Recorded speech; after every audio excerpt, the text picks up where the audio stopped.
Hello, my people. Let's listen to the governor of Abia State as he speaks to all Abians on this day that Nigeria is celebrating their Independence Day. Nigeria at 65 years. Good morning, Umunem Abia. I bring greetings to you. Today being Wednesday, the first day of October 2025, as we mark the 65th Independence Anniversary. I've titled my speech this morning of Dedication and Freedom. It is with great joy and sense of pride that I address you this morning. Grateful for the privilege of witnessing the 65th anniversary of our nation's independence from colonial authorities. I would like to specially congratulate fellow Nigerians for the great things we have collectively achieved as one nation over the last 6.5 decades of coexistence. Ours is far from being a perfect union, but this day presents us an excellent opportunity to look back with pride at how far we have come and then resolve as one people, united in common destiny, that the best of our years is in the future, not in the glory of the past, nor the frustrations of the present.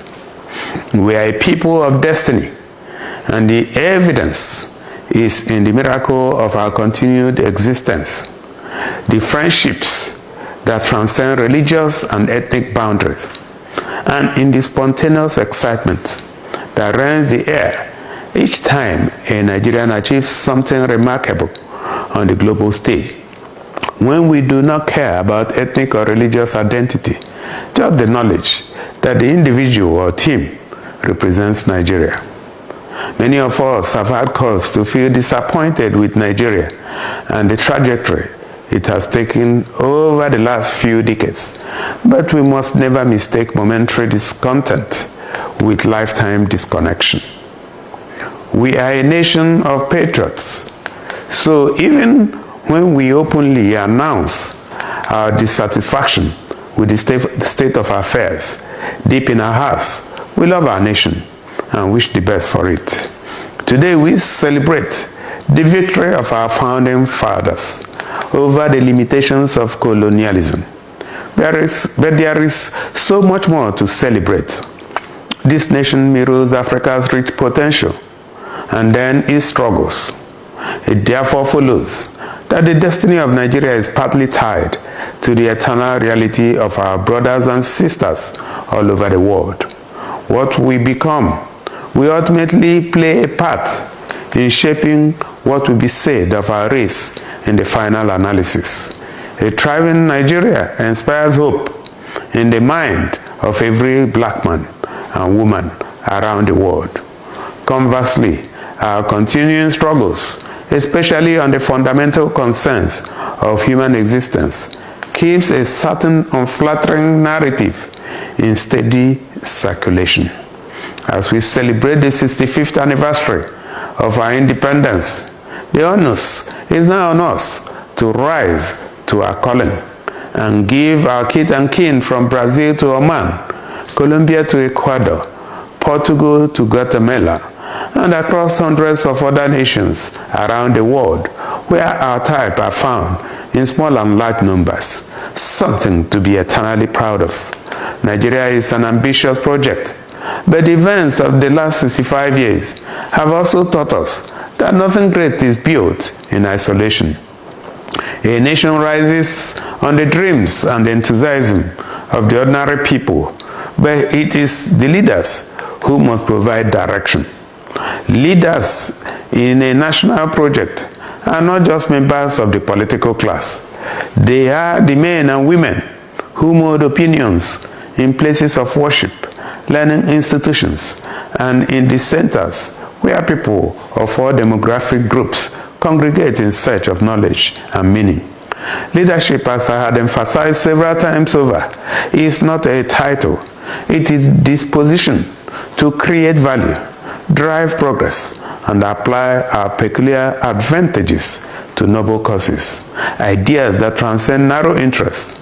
This anniversary is an invitation to leadership to take responsibility for the attainment of the outcomes we desire and deserve.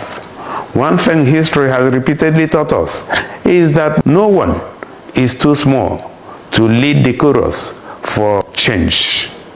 The building blocks for the new Nigeria of our dreams will be provided by all of us in the way we interpret our roles in the family, in the larger society, and in our interactions with institutions. Our destiny is to empower the black race, to inspire our people to greatness, and become a constant reminder that it is the mind, not the color of skin, that ultimately determines how far we go in life.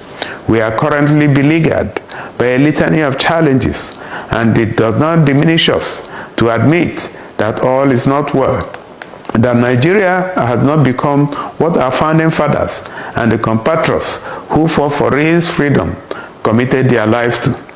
Yes, our nation has been serially betrayed, and its potential stunted by bad decisions and our response to the events that have effectively shaped our national experience.